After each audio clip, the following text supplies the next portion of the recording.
Hello दोस्तों, कैसे हो? आपका स्वागत है त्रिपाण स्टडी सेंटर में। आज जो हम करने जा रहे हैं क्लास 12 एनआईएस बोर्ड का जो है बायोलॉजी का chapter number 29।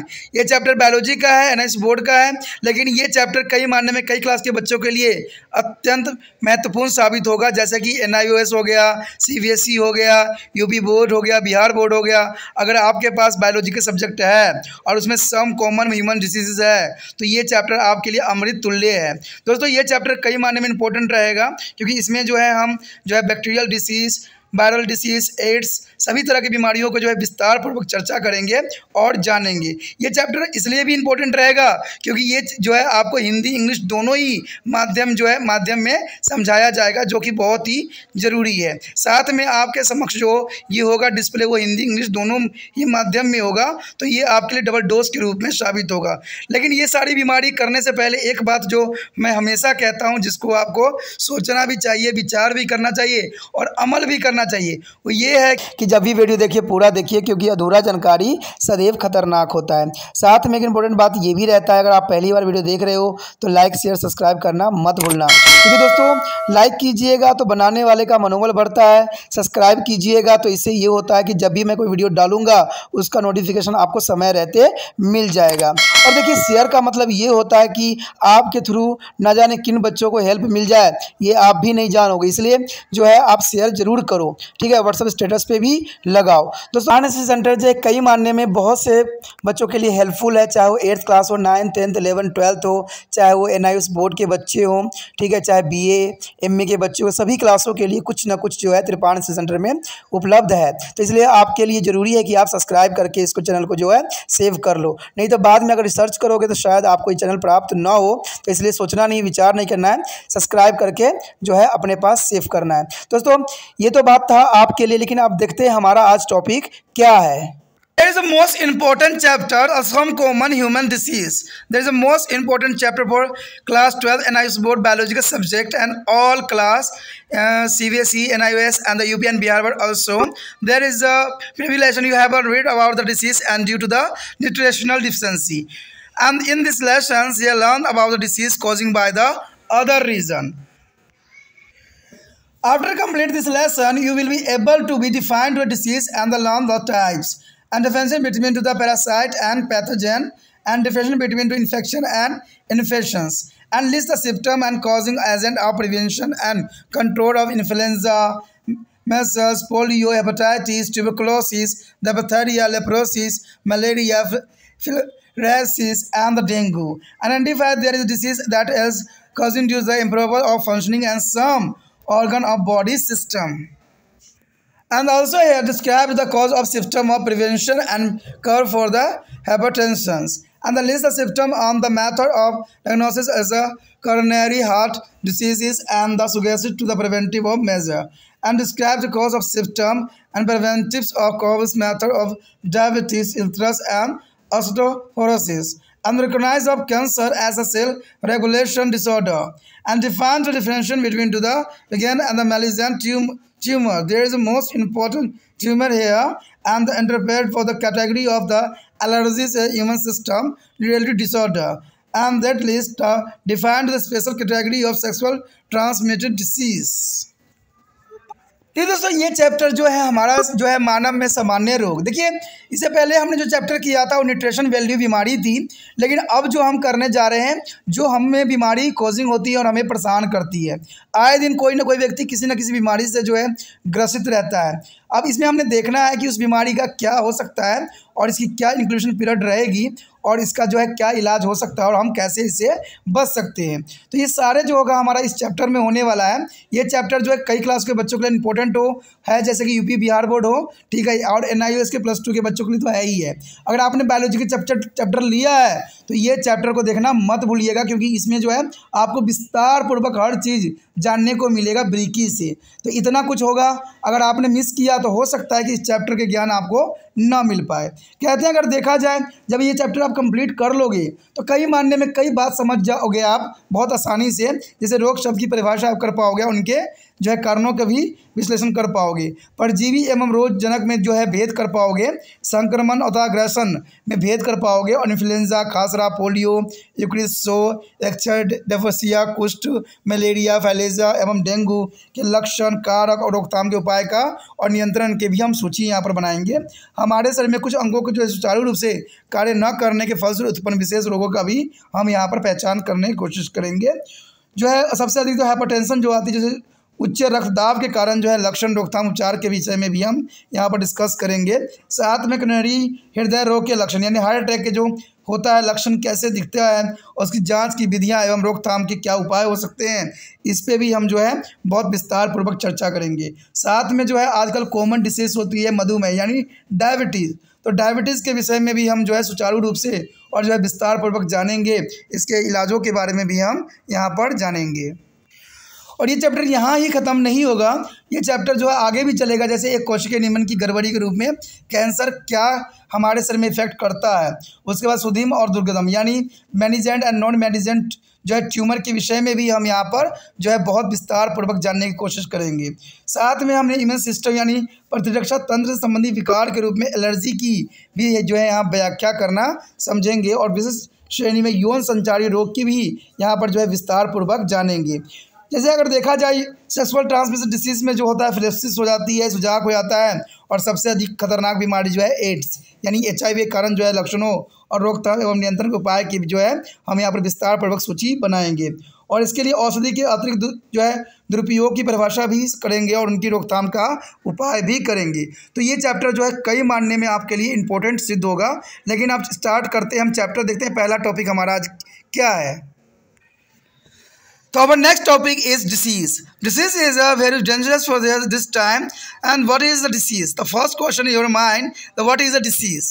The disease is a malfunctioning the process which interfere with the normal functioning of the body is called disease. The disease is generally normally functioning of the body, their process interference. There is a called disease. In other words, disease may be defined as the disorder in the physical, psychologically and physiologically or the social state of person causing the nutritional deficiency. Is a physiologically disorder, genetical disorder and pathogen or other reason. There are disease. The disease is to understand what is the disease. The disease is here the physically, psychologically, physically and socially state of person causing the nutritional deficiency is a physiologically and disorder, genetic disorder, pathogen is a other reason. There are disease. The disease is a types here. Disease types there is also the flow chart here. A classification of human disease. The disease here is a two types: is a congenital disease and the acquired disease. The congenital disease is a present of sign of birth, but acquired disease is a developed after birth. There is a congenital disease is the present of birth time, but is acquired disease is the after the birth. There is the acquired disease is divided by the two types is the communicable disease and non-communicable disease. The communicable disease is a spread from the infected person to the healthy person by the air, water, food. But non-communicable disease is do not spread from diseased person to healthy person. There is a different types of air communicable and non-communicable disease.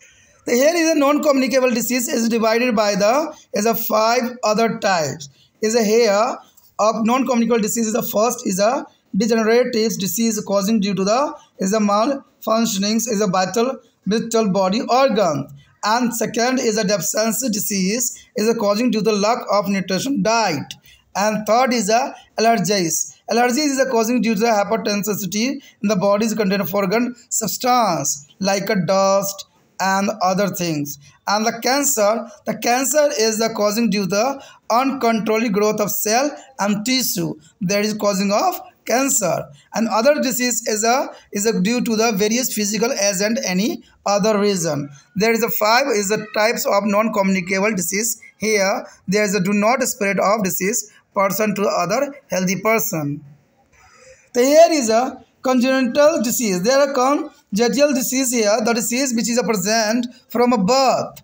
There is a congenital disease here, a present of the birth. An example, whole is the heart of infant. There is the whole of the heart is infinite, and they are caused by some genetical abnormality or metabolic disorder or functioning of organ. There is the and the second is the acquired disease. Acquired disease here, this disease which may be occur after birth during one lifetime. There is a causing the lifetime disease. This acquired disease may be generally be classified into the infection disease. The first here, infection disease, and the disease which can be transmitted from the disease healthy person to a disease, and the degenerative disease. There is the next here, a degenerative disease. The disease is caused by the malfunction of some vital organ of body. This example is a heart failure. The next here is the deficiency disease. The deficiency disease, these are causing due to the nutritionally deficiency such as that of minerals and vitamins in the diet. As example, anemia. The anemia is a Fe iron, the beriberi is the vitamins B. You have read about their disease in the earlier 27th chapter. And their cancer. Cancer is very dangerous. This is a abnormally uncontrolled and unwanted growth of cell. There is a cancer is abnormal, uncontrolled, and unwanted growth of the cell. It is called the cancer. The cancer is mostly so here is a breast cancer. The breast cancer is very dangerous for the human. The next is acquired disease are studied under two categories. There are communicable disease. The communicable disease here, the disease which can be transmitted from to an infected person to the healthy person here.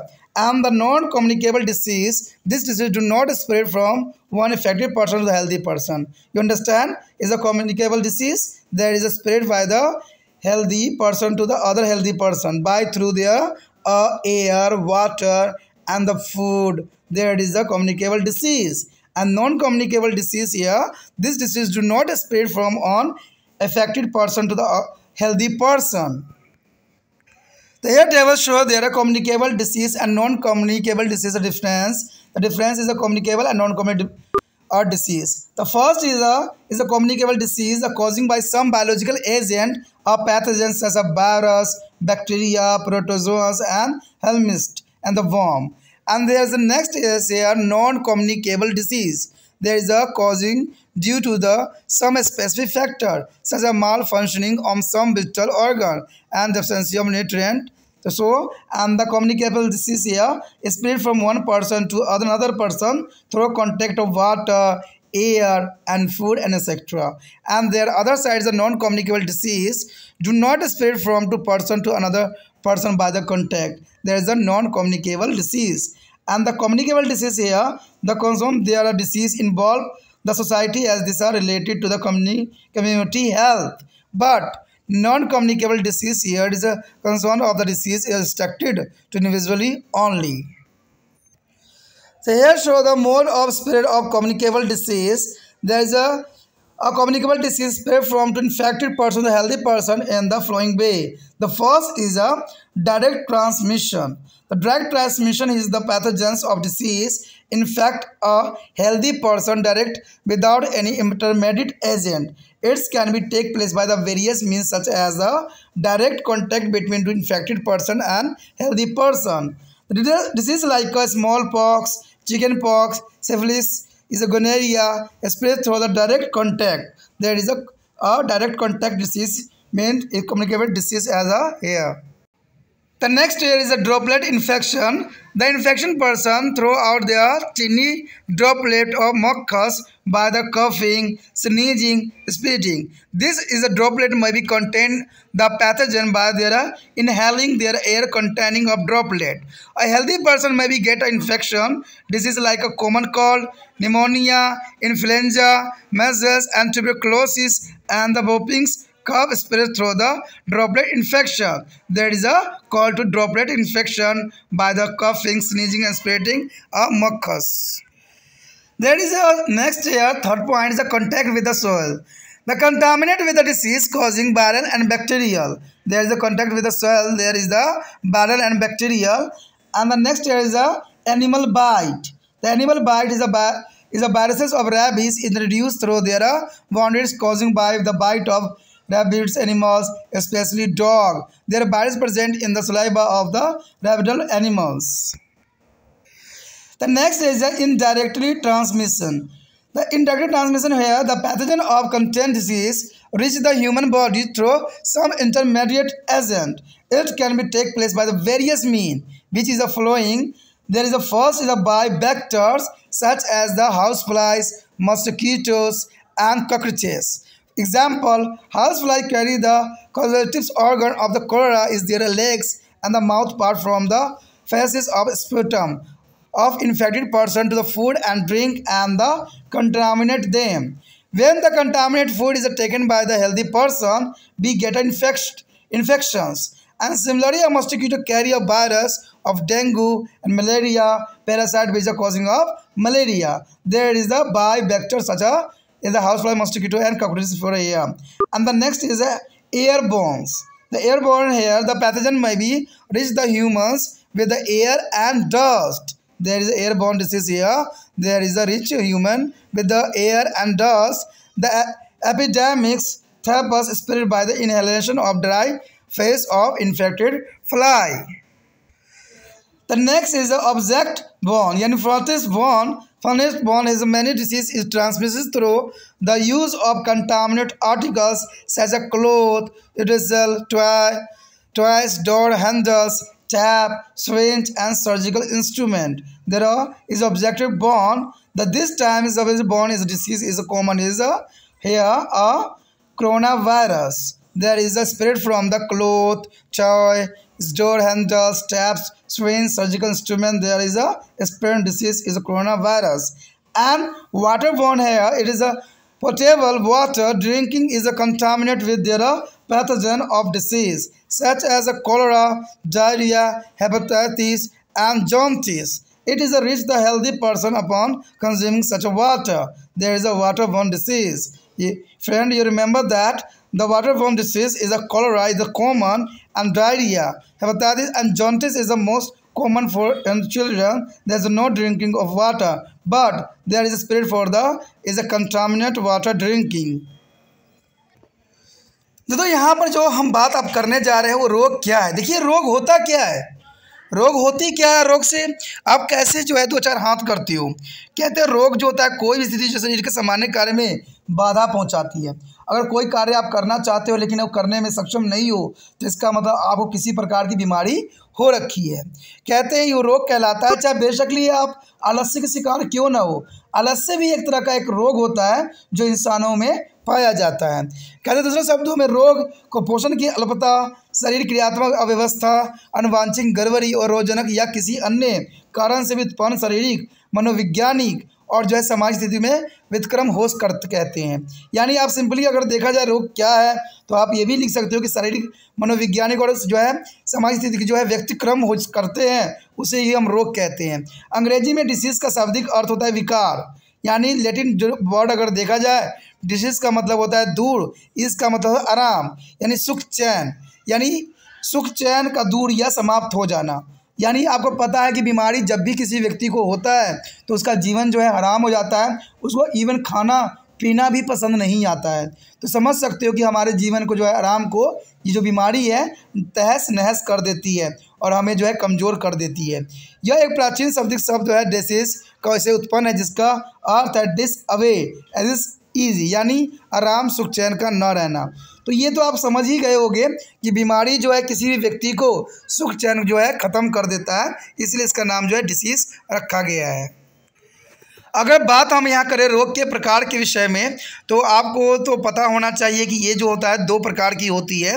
एक होता है जन्मजात रोग, एक होता है उपर्जित रोग। यानी जन्मजात जो हम अपने जो है बचपन यानी माता पिता से ही प्राप्त करते हैं, यानी बच्चों को गर्भ में ही ये बीमारी हो जाती है तो उसको हम जन्मजात रोग कहते हैं।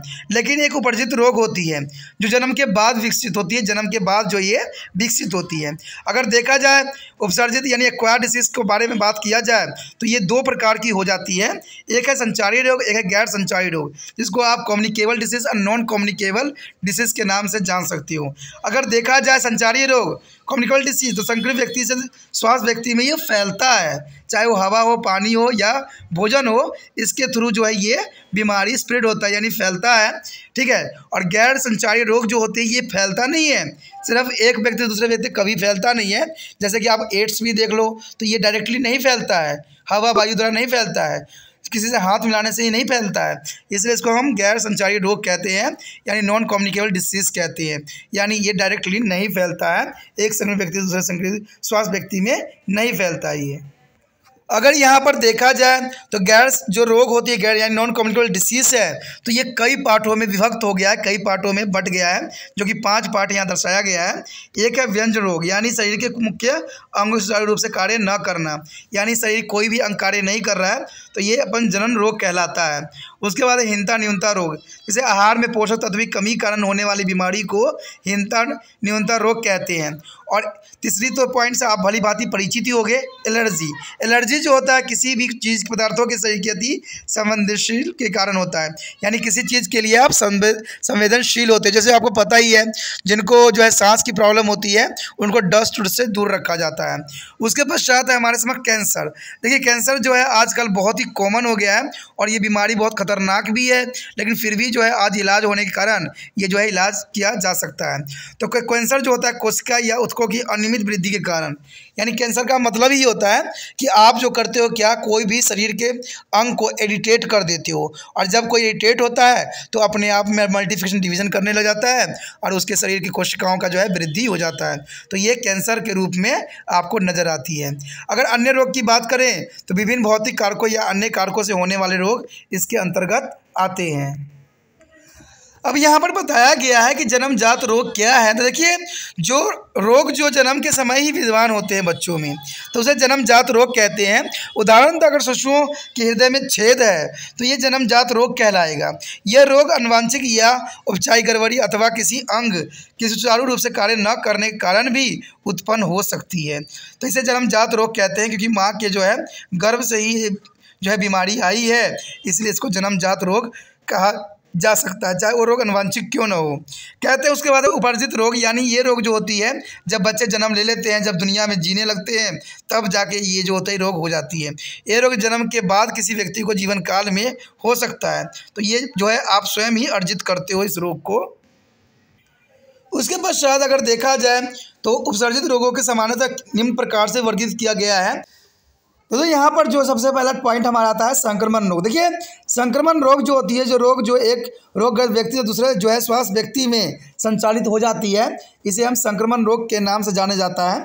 ठीक है, तो इसमें आपको इतना समझने की जरूरत नहीं है, एक जो है रोगग्रस्त व्यक्ति से जो है स्वास्थ्य व्यक्ति में संचालित होने को ही हम संक्रमण रोग कहते हैं। इसका एग्जाम्पल जो है खसरा है। खसरा जो होता है एक व्यक्ति से दूसरे व्यक्ति में ये फैलता है। उसके बाद है हर्ष के कारण उत्पन्न रोग। देखिए ये रोग किसी प्रमुख अंग के सुचारू रूप से कार्य न कर पाने के फलस्वरूप उत्पन्न होती है। और उदाहरण देखा जाए हृदयपात यानी हृदय गति का रुक जाना, तो ये जो होता है किसी अंग का कार्य न करना ही होता है इस बीमारी का कारण, जिसे हार्ट अटैक के नाम से भी जाना जाता है।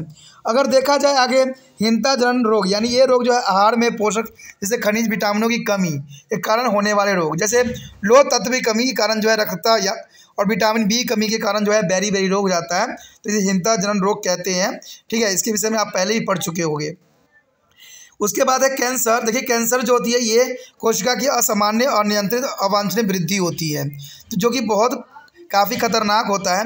मैं पहले ही बता चुका हूँ कि जो इसमें जो होता है कोई भी अंग को अगर आप इरिटेट करते हो तो वो 100% जो है कैंसर कोजिंग कर जाता है। अगर देखा जाए सामान्यतः आज के समय में जो है कैंसर रोग देखने को मिला है वो है स्तन कैंसर यानी ब्रेस्ट कैंसर, जो कि औरतों में पाया जाता है। गर्भाशय गीवा कैंसर भी अधिक मात्रा में देखने को मिला है।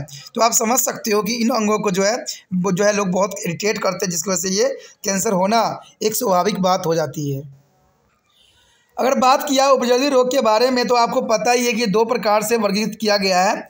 यानी उपसर्जित रोग जो है दो प्रकार की होती है, एक संचरणीय रोग होती है, गैर संचरणीय रोग होती है। यानी इसको सिंपल देखा जाए तो कम्युनिकेबल और नॉन कम्युनिकेबल डिसीज के नाम से जाना जाता है। कहते हैं संचरणीय रोग वो रोग होते हैं जो रोग संक्रमित व्यक्ति से दूसरे स्वास्थ्य व्यक्ति में संचलित होते हैं, बाय थ्रू हो, कुछ भी हो सकता है।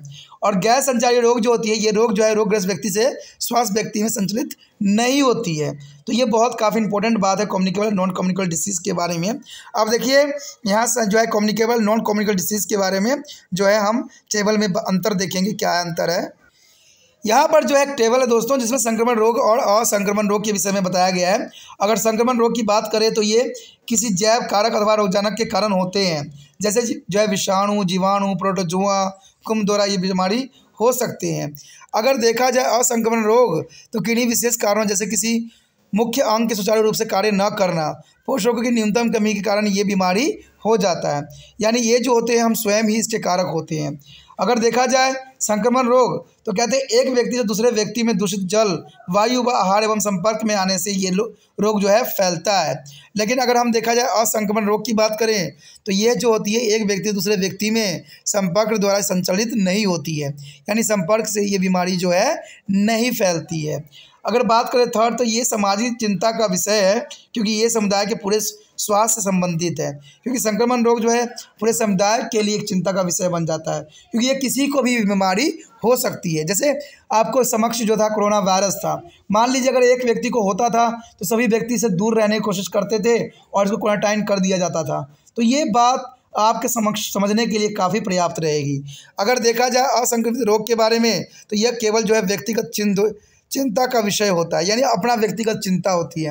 अगर आपने खाने में पोषक तत्व में आहार में नहीं सम्मिलित किया तो आप स्वयं ही उस बीमारी के जिम्मेवार बनोगे, तो इसलिए ये व्यक्तिगत बीमारी होती है। अगर बात किया जाए संचारी रोग के फैलने के तरीके के विषय में तो आपको तो पता ही है कि इसको दो रूप से फैलता है, सीधा यानी एक सीधा, एक प्रत्यक्ष संचरणीय रोग। यानी कहा जाए तो डायरेक्ट इनडायरेक्ट जो है डिसीज के रूप में आपके समक्ष रहेगा, ठीक है, यानी सीधा अप्रत्यक्ष संचरणीय रोग। कहते हैं रोग जो बिना माध्यम कारक सीधे ही एक स्वास्थ्य व्यक्ति से संक्रमण उत्पन्न करते हैं, ये विभिन्न प्रकार के हो सकते हैं। जैसे कि यहाँ पर पहला बताया गया है आपके समक्ष, इसमें जो होता है संक्रमित व्यक्ति का जो है स्वास्थ्य व्यक्ति के बीच सीधा संपर्क के द्वारा ये बीमारी फैलती है। जैसे चेचक, छोटी माता, सिफिलिस, सुजाक, सीधे संपर्क से ये फैलते हैं।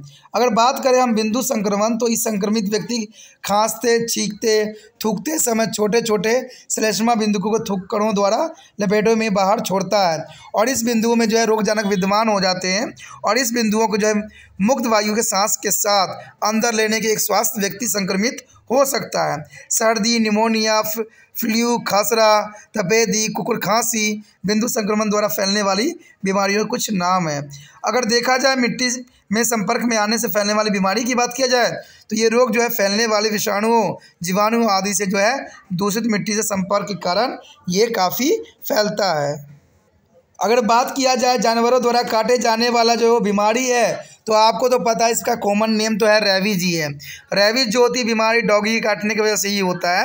रोग से पीड़ित पशुओं या विभिन्न कुत्तों के काटने से उत्पन्न घाव के माध्यम से रेबीज विषाणु प्रवेश पाती हैं। देखिए दोस्तों यहाँ पर जो है सिर्फ डॉगी का नाम लेना गलत साबित होगा। कहते हैं कोई भी पशु अगर आपको काटता है तो इससे जो है रेबीज होने की चांसेस 100% बन जाता है। इसलिए कोई भी जीव अगर आपको काटे तो इसका रेबीज का जो है उपचार करना आप मत भूलना, नहीं तो आगे चल के वो आपके लिए खतरनाक सिद्ध हो सकता है। कहते हैं अगर ये विषाणु जो होते हैं ये रोग पशु के लार में विद्यमान रहते हैं, यानी जो लार अगर बॉडी में लगता है उनका तो वो बीमारी जो है हमारे अंदर प्रवेश कर जाते हैं। उसके पश्चात है अप्रत्यक्ष संचरणीय रोग यानी इनडायरेक्ट रोग। देखिए ये जो है इनडायरेक्ट है, पहले हमने डायरेक्ट प्रत्यक्ष रोग के बारे में विषय में पढ़ा, अब जो है अप्रत्यक्ष रोग के बारे में पढ़ेंगे। कहते हैं कुछ रोगजनक माध्यम में जो कुछ माध्यम कारकों द्वारा पहुंचाते हैं यह विभिन्न प्रकार के हो सकते हैं। जैसे कि यहाँ पर जो हमारे समक्ष पहला तो नाम यही आया है, सबसे बड़ा जो एजेंट होता है इसमें इनडायरेक्ट में वो है घरेलू मक्खी। देखिए मक्खी जो है कई बीमारियों के एजेंट माना जा सकता है, ठीक है। उसके बाद मच्छर आता है और उसके बाद तिलचट्टा आदि रोग वाहक द्वारा आते हैं, ठीक है। तिलचट्टा का भी इसमें विशेष स्थान रहता है। अगर उदाहरण घरेलू मक्खियों की बात किया जाए तो इससे जो होता है जे के कारण जीवाणु संक्रमित व्यक्ति से मल एवं थूक के अपने टांगों एवं मुंह में लेकर जो है भोजन एवं पेय पदार्थों की प्रदूषित करते हैं। आपने देखा होगा अगर आपके भोजन पे मक्खी बैठा है तो इसका मतलब समझ जाइए कि आप एक नए बीमारी के सुचालक बन रहे हैं। आगे जो है वो बीमारी आप में स्प्रेड कर जाएगी, क्योंकि इनके ये जो होते हैं मक्खियाँ होते हैं कई तरह के चीज़ों पर बैठते हैं और अपने टांगों में और अपने जो है मुंह में कई तरह की बीमारी जो है साथ में लेके आते हैं। अगर जनरली आप सोचिएगा, थोड़ा दिमाग लगाइए कि अगर वो मल मूत्र पे बैठ रहा है तो इसका मतलब है कि मल मूत्र भी उसके बॉडी में अटैच हो गया है। अगर वही भोज्य पदार्थ पे बैठता है तो वो दूषित तो होगी, इसमें कोई बड़ी बात और समझने की बात नहीं है। तो ये बहुत इंपॉर्टेंट बात यहाँ पर आपके लिए रखता है। कहते हैं अगर ये दूषित आहार एक स्वस्थ व्यक्ति द्वारा ग्रहण किया जाता है तो वह भी संक्रमित हो जाता है। इसी प्रकार मच्छर डेंगू विषाणुओं से के वाहक होते हैं, वह मलेरिया परजीवी के कारण मलेरिया रोग उत्पन्न करते हैं।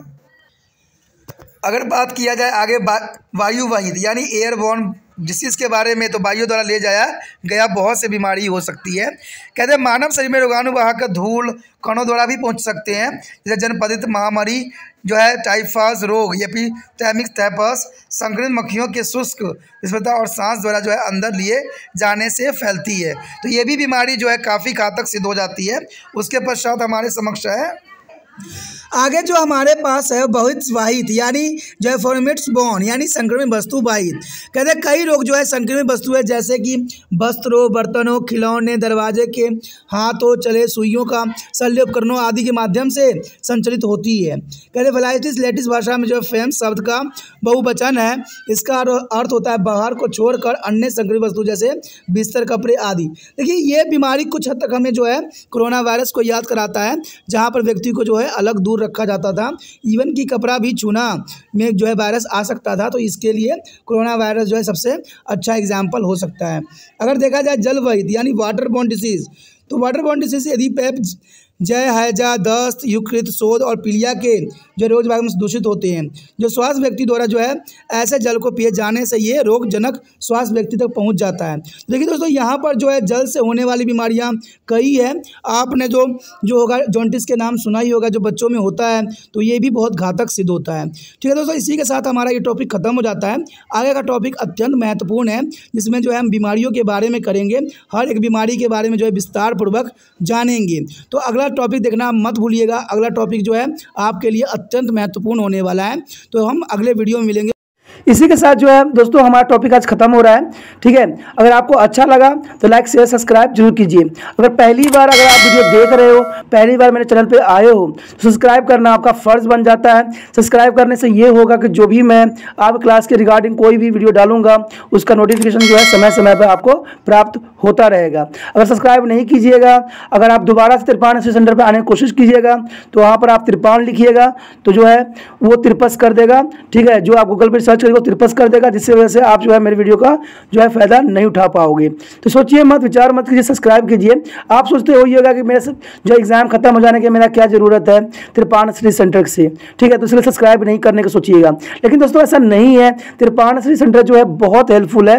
क्योंकि ये जो है आपके 8th class, 9th, 10th, 11th, 12th जो आर्ट्स के सब्जेक्टों को कवर करता ही है, प्लस जो है ये NIC बोर्ड के जो है 10th +2 को भी कवर करता है। साथ में BA जो है फर्स्ट ईयर से लेकर 6 सेमेस्टर तक बच्चों के लिए ये अग्रसर रहेगा आर्ट्स सब्जेक्ट में। तो सोचिए नहीं, विचार नहीं कीजिए, काफ़ी जो है तिरपान स्टडी सेंटर का फ़ायदा ही फ़ायदा है। ठीक है, अगर आप मुझे प्रोत्साहित करोगे तो आपके लिए मैं तरह तरह के वीडियो बनाऊँगा जो आपको फ़ायदा पहुँचाएगा। एग्ज़ाम के तौर पर मैं आपको जो है पेपर भी आपको सोल्यूशन करके दिखाऊंगा जो आपके लिए फायदेमंद रहेगा। अगर नहीं सब्सक्राइब कीजिएगा, मेरा मनोबल घटेगा, तो हो सकता है कि आपको फिर दोबारा मैं ना वीडियो बनाऊं और आपको फायदा ना पहुंचाऊं। तो अभी भी नहीं सोचिए, मेरा जितना आप फैलाइएगा, जितने दूसरे बच्चों के साथ शेयर कीजिएगा, उतना जो है मैं आपके लिए कार्य करने में अग्रसर रहूंगा। ठीक है दोस्तों, इसे सोचिए मत, विचार मत कीजिए, अभी सब्सक्राइब कीजिए और अपने व्हाट्सएप स्टेटस पे लगाइए और दूसरे बच्चों के साथ भी शेयर कीजिए। ठीक है दोस्तों, अपना ध्यान रखना। बाय।